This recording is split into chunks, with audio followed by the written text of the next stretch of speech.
So we're into the fall, right? We're into the fall season, and so the fall time, typically at a Zen monastery, is seen as a time, kind of like a practice period. The word in Japanese, there are a few words for it, but the word typically is ango, so like the ango practice period. It's if you think about it, the fall's a really nice time to put a little bit more attention in the direction of your practice. If you think about it, the weather's getting colder, so there's more of kind of like an interior awareness, or kind of like a coming within, or being more inner focused, I guess. And so typically, depending on the temple or the practice center, they'll have a different schedule for the year. But like, for example, when I was practicing at Bukokuji, which is a Zen monastery in Japan, up on the Sea of Japan, kind of in northern central Japan, typically from October 1st through to the winter solstice, so December 21st or whatever it is. That was very much seen as a time where you were, we would get up earlier. For example, we would do an extra meditation session in the morning. You were kind of on the training schedule during that fall period of time. And it was really nice, to kind of have Shinzan Roshi. Often he talks about like kind of like ringing out. In Japanese, it's shiboru. So there's like this ringing out time, like you're really kind of putting it in, like your practice time. You're really kind of pouring yourself into your practice. And then there are times during the year where you release. And the word for releasing is hanasu. So this idea of shiboru hanasu, shiboru hanasu. So these practice times of the year, these ango times of the year, can be they can be nice to do. They can be nice to blend with in your own unique way.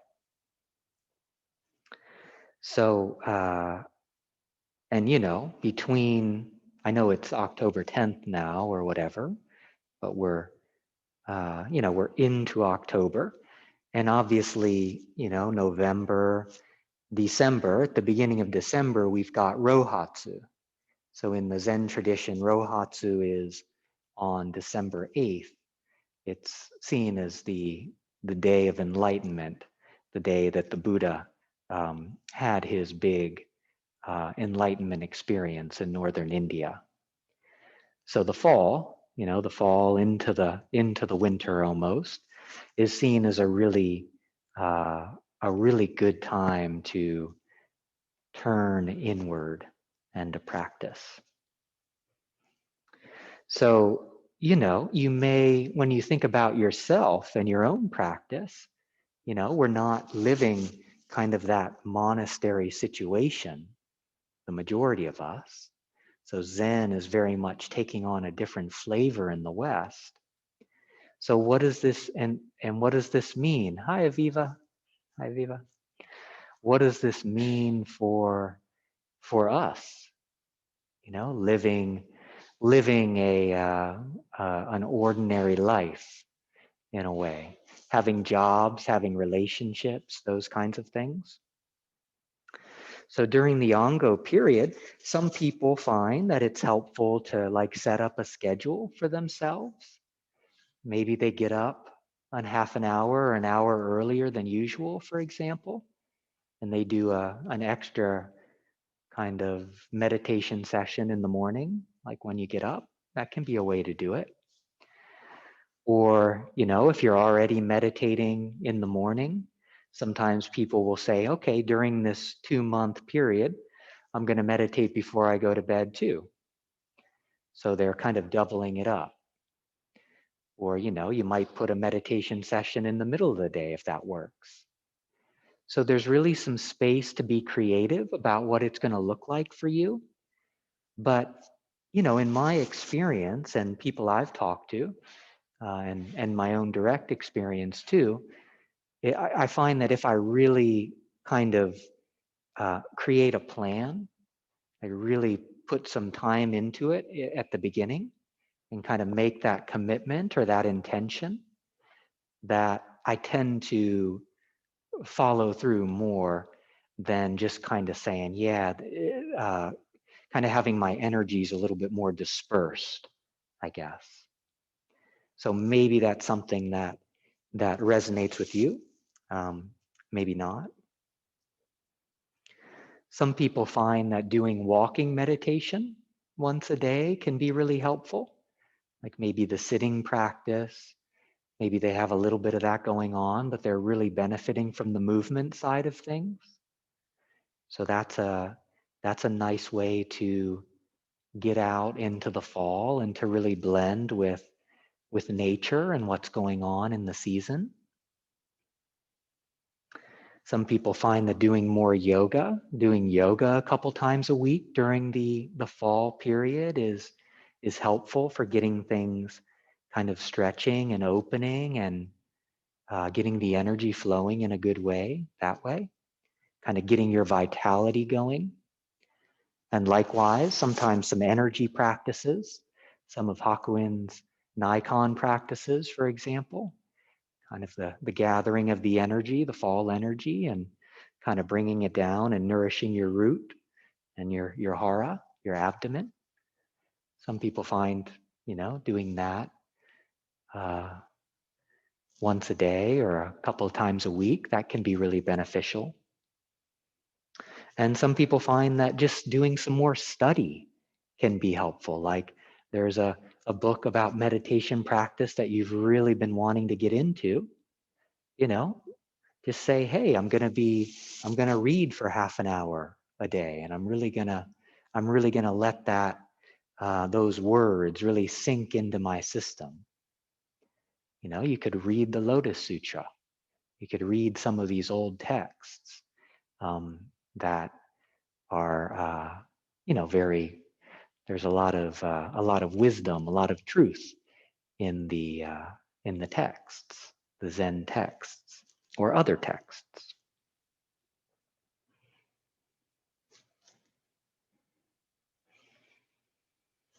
And I know I mentioned kind of like a walking meditation practice, but obviously hiking, actually being out in like the woods or the forests in the mountains, obviously that is a wonderful way to again kind of mix or blend or align with the fall season.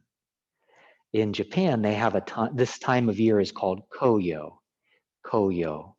It's kind of being with the changing leaves, the autumn foliage. So people in Japan, they'll during this time and especially when things are really changing and falling, they'll have these little excursions that they'll do to these kind of hot spots, these power spots in the mountains or different villages that they really love to go to. So there are kind of like these fall festivals that you can get involved in Japan, and it's all based around, really tuning in to the change that's happening all around us. The leaves, the colors, the trees, everything is just kind of screaming that quality of impermanence to us. It's kind of it's emanating that truth of moment to moment transformation and flow and change. So it can really be, that can be very powerful to just go out right in the middle of all of that and to just be open, just kind of be nature. Just be there, just being there in that process. And, obviously what the trees are doing in the fall, they're amazing teachers for us. They're kind of just like these witnesses that are allowing their leaves to change, and to just at the right time, they let the leaves go. There's a letting go that happens completely naturally in nature. And with these trees that are all around us, they don't, there's no really holding on in comparison to us. We very much have a tendency to, I know I do, very much have a tendency to hold on to certain things. There's a kind of a stickiness there, like kind of can be a clinginess. But the trees, they're experts. They do it year in and year out. They let their leaves go when their leaves are ready to fall. So, this is what we do in our meditation practice. The fall is a great time to talk about it, and it's particularly powerful in the fall because the whole universe is doing it. But I'm sure there's examples of the universe doing it year round as well, right? So in our meditation practice, we very much are just doing just that. It's a practice, it's a process of letting go, of getting more and more comfortable and familiar with letting our leaves go, letting our stuff go, letting it fall away.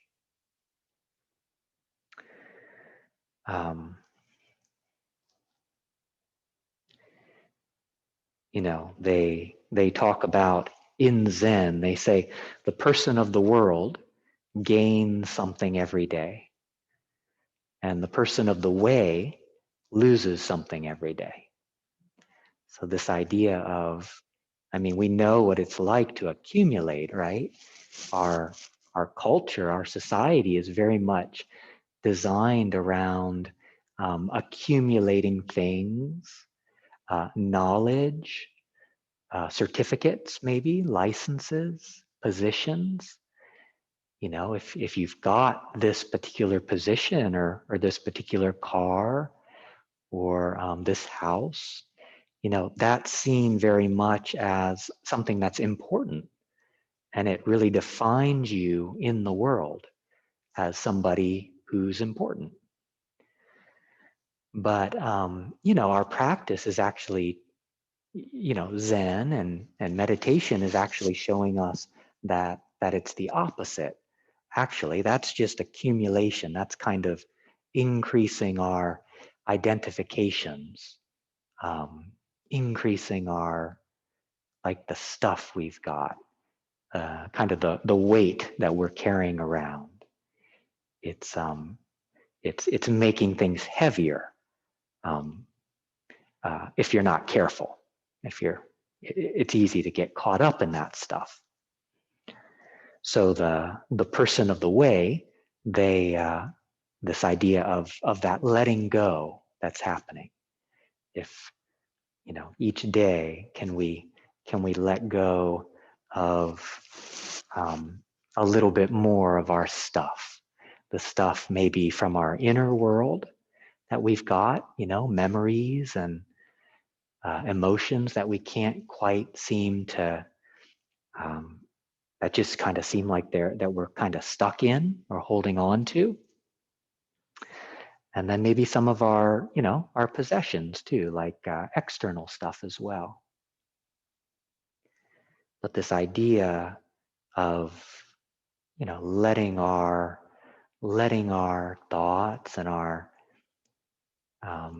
feelings and our memories and the sensations in the body, letting all of that kind of play out, letting it arise and pass and change how it wants to, without kind of trying to grab on to any of it or stick to it, or say, hold on tightly and say, this is me. This defines me. So this process of shaking all of our leaves out in our practice. And the Zen master Rinzai, so our stream, our lineage is the Rinzai Zen lineage. And Rinzai was a Zen master over 1,000 years ago in China. And he used to talk about the true person of no rank, the true person of no rank. And just kind of pointing to this same place, this idea of what are you like in this moment if you didn't have the positions that you think you have, if you didn't have the kind of the roles that you play in life, if you didn't have the persona, if you didn't have the your gender, your class, all of this stuff, what would it be like to live as a true person of no rank? What would that be like? So in our meditation practice, that's what we're doing. We're settling into that place where everything has kind of been let go, or it's in the process of happening that way.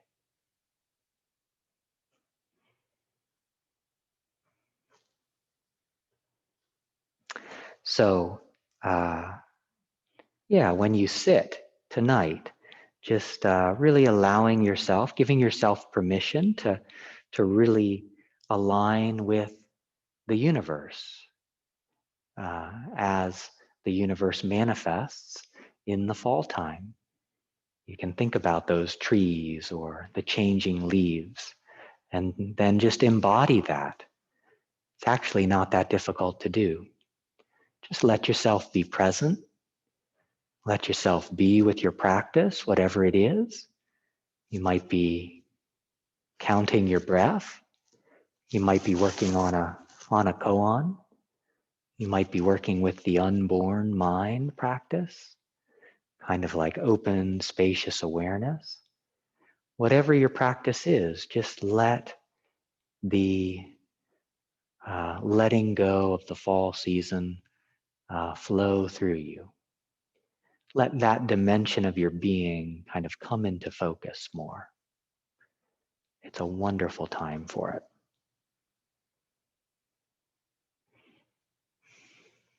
And, perhaps in the next few days, it might be meaningful for you to sit down maybe with a pen and paper and just think about the fall season, the Ango period. What's something that's sustainable for you practice-wise that can really help things to deepen a little bit, to move in a good direction, and something that you can maintain up until the solstice. Maybe it means you come and you meditate here on Tuesday morning. Our group, you use our Sangha as a support system.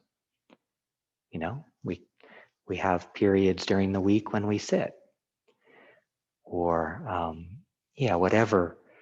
whatever form your individual practice might want to take on in the fall. Really sit with it. Plant that question in there, and just kind of be open to what wants to come up. Often we don't even have to think about it. It kind of, your intuition kind of takes over often. So, thinking about the shape of the fall for you. What shape is it going to take on? How is it going to feel? How is it going to be for you? So putting a little bit more attention maybe in the direction of your practice during this very inner focused time of the year. If you have any questions that come up about that, or you want to let me know, for example, or anybody else in our group, just shoot me an email or communicate with a friend or somebody else. Sometimes it can help to say, hey, this is what I'm going to do this fall, to actually acknowledge that, to communicate that, and to have somebody else hear it. Often that really can help us to help for it to bed in, help to kind of keep us accountable for our intentions there. So wishing everybody a wonderful start to the fall, and wishing you a wonderful practice period as the months go on.